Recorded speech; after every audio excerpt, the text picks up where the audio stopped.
안녕하세요. 군사돋보기입니다. 현대전에서는 정말 수많은 최첨단 무기체계들이 우월한 성능을 자랑하지만 각각의 무기체계들은 모두 장단점을 가지고 있습니다. 그래서 각자의 능력을 최고치로 발휘할 수 있는 전술을 가지고 있으며 여러 상황에 따른 대응법들을 가지고 있는데요. 하지만 현대전에 있어 각자의 무기가 가진 성능을 훨씬 초월해 불가능한 일을 가능하게 만드는 핵심적인 능력이 있는데 이것이 바로 네트워크 중심전이라고 할 수 있을 겁니다. 예를 들자면 레이더를 끈 상태의 F-35가 조기 경보기의 도움을 받으며 적 항공기와 시설을 타격하는 것이나 해군에 수상하면서 발사한 미사일을 적진 깊숙이 들어가 있는 F-35가 대신 유도하여 목표물을 타격하는 것 등인데요. 이 네트워크 중심전이 가능하기 위해서는 무엇보다 전술 데이터 링크가 필요하며 각각의 플랫폼들이 이와 모두 연결되어 있어야 한다는 조건이 붙습니다. 우리 대한민국 국군도 이 점을 잘 알고 있기에 2000년대 초부터 전군에 이를 구축하는 노력을 하고 있지만 미군의 링크 16과 연동하는 데 있어서 골치 아픈 문제가 있었습니다. 미국은 암호키 하나로 대한민국 공군 전체를 마비시킬 수 있다는 문제점도 있죠. 그래서 우리 한국은 독자적인 우리만의 데이터 링크를 구축하기 위한 노력을 진행하고 있으며 작년인 2020년 11월 한화 시스템이 한국형 합동 전술 데이터 링크 체계인 JTDLS 완성형 체계 개발 사업의 우선 협상 대상자로 선정되었는데요. 오늘은 현대전에서 네트워크 중심전이 가지는 위력이 어느 정도인지 살펴보고 앞으로 우리가 가지게 될 초연결, 초지능 미래 네트워크 중심전을 수행할 역량이 얼마나 뛰어난지 살펴보겠습니다. 전문가는 아니지만 해당 분야의 정보를 조사 정리했습니다. 본의 아니게 틀린 부분이 있을 수 있다는 점 양해해 주시면 감사하겠습니다. 네트워크 중심전의 가공할 위력. 2003년 벌어진 이라크 전쟁에서 미군이 압도적인 우위를 점할 수 있었던 데는 네트워크 중심전의 개념이 큰 역할을 했습니다. 당시 부통령이었던 딕 체니는 이를 1991년 사막의 폭풍작전과 비교해 이와 같이 말했는데요. 12년 전 사막의 폭풍작전에 동원했던 것에 비해 절반의 육군과 3분의 2의 군용기만을 이용하여 우리는 훨씬 더 힘든 목표를 달성했습니다. 사막의 폭풍작전에서는 목표의 사진을 받고 좌표를 확인하고 임무를 계획해서 폭격기 인원에게 전달하는데 이틀이 걸렸죠. 이제 우리는 거의 실시간으로 목표를 영상으로 확인하며 사진과 좌표가 이메일을 통해 이미 비행하고 있는 전투기로 보내집니다. 사막의 폭풍 작전에서는 대대, 여단, 그리고 사단 사령관들은 우리 군의 움직임을 추적하기 위해 지도와 색연필, 무선 보고에 의존해야 했습니다. 하지만 오늘날 우리 사령관들은 컴퓨터 화면에서 실시간으로 우리 군의 움직임을 볼 수 있습니다. 부대원들 간의 통신이 빠르고 쉬울수록 전투의 효율이 그만큼 올라간다는 것은 어렵게 생각할 것 없이 우리가 즐겨 하는 온라인 게임만 해봐도 알 수 있습니다. 보스몹을 잡을 때 음성 채팅 기능이 있고 없고는 큰 차이가 나죠. 각종 군사무기와 플랫폼의 발전에는 한계가 있지만 적보다 더 빨리 정보를 수집, 배분, 분석, 이해할 수 있다면 더욱 빠른 의사결정이 가능해지며 이로 인해 실제 전투에서 보다 나은 결정을 내릴 수 있는데요.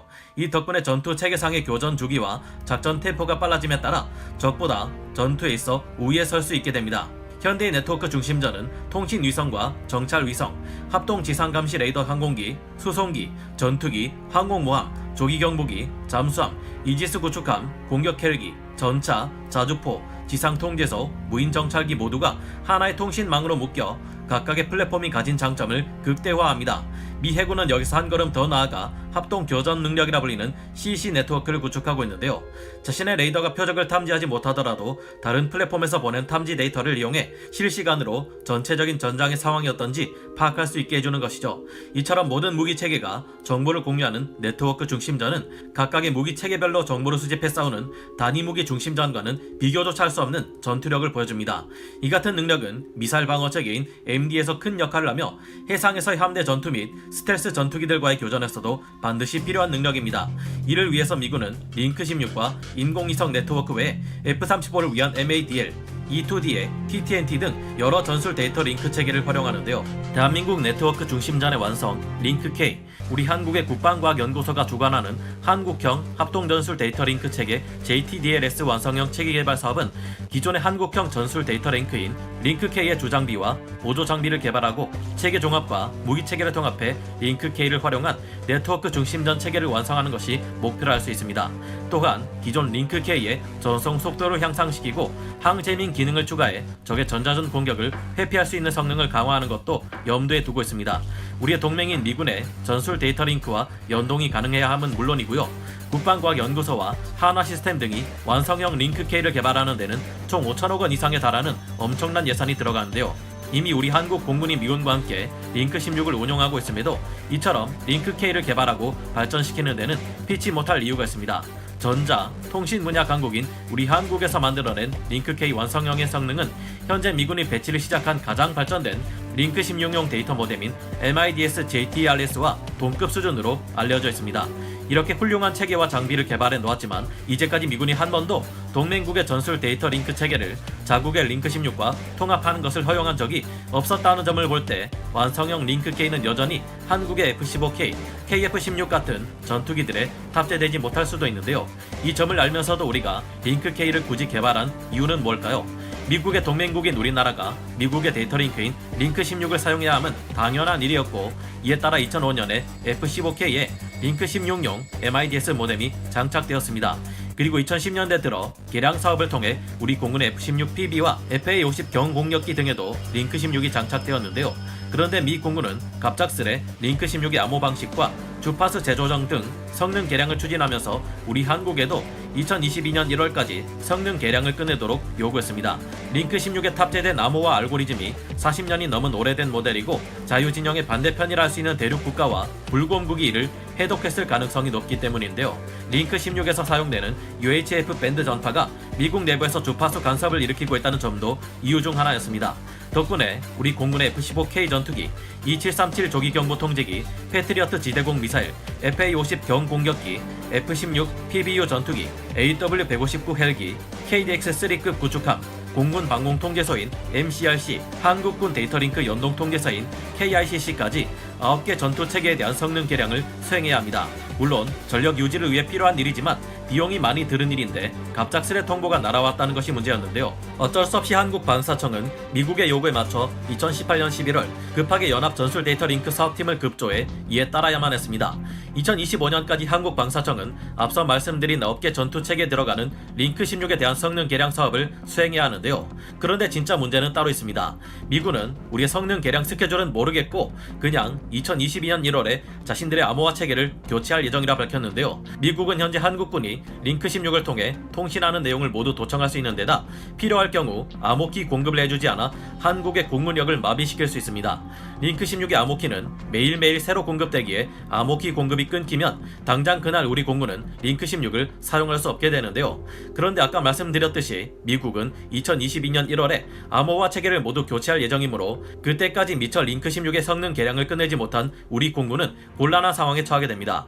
링크 16의 성능 개량을 끝낼 때까지 옛날 방식대로 음성 통화를 사용해 지휘 체계를 유지해야 하는 상황이 되기에 전력이 크게 떨어질 수 있는 상황에 처한 셈이죠. 혹여나 섬나라나 북쪽 동네와의 국지전이 일어날 경우 미국은 자신들의 정치적 이익을 계산해서 우리 한국 공군을 통제할 수도 있다는 우려가 있습니다. 여기에 링크 16용 MIDS 모뎀은 연합 암호 장비이기에 한국에서는 간단한 부대 정비만 가능할 뿐 고장이 발생했을 때 야전 정리나 창정비를 위해서는 미국 본토로 보내야 하는데 이 때문에 수리에 상당한 시간이 걸린다는 문제가 있습니다.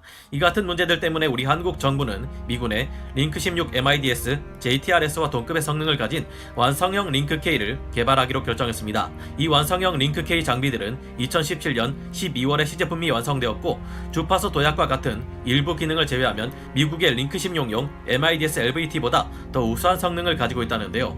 이를 기반으로 국방부는 3,200억 원을 투자해 향후 2026년까지 완성형 링크 K의 체계 개발을 완료한 후 단계적으로 배치시킬 예정입니다. 완성형 링크 K는 한국형 장거리 무장 데이터 링크의 기반 시스템으로 여러 분야에 활용될 것이라며 특히 한국형 CEC 체계를 구성하는 데까지 활용될 예정이라고 하는데요. 우리 해군의 차세대 호위함인 KDDX에 완성형 링크 K가 탑재되고 한국이 개발하고 있는 LSAM보다 한층 더 발전된 탄도탄 요격 미사일이 개발됨에 따라 우리 해군은 강력한 탄도탄 요격 능력과 CEC 능력을 가지게 될 것이라고 하는데요. 자세한 내용에 대해서는 다음에 기회가 되면 다뤄보도록 하겠습니다. 링크 16보다 더 발전된 기술을 가지면서 다른 전술 데이터 링크와 호환도 가능한 링크 K를 개발하고도 미군과의 공조가 우선시 된다는 점 때문에 이를 한국 공군에 바로 적용하기 어렵다는 점은 답답한 일이 아닐 수 없는데요. 우리가 현재 개발 중인 KF-21 보라매 전투기조차 미국의 링크 16을 설치해야 할 것으로 전망됩니다. 답답한 일이지만 지금으로서는 미국으로부터 한국이 링크 16에 대한 관리 능력 및 연동 능력을 인정받는 것을 기대해야 될 것으로 보이는데요. 2019년 제51차 한미 지휘통제 상호운용성위원회에 의하면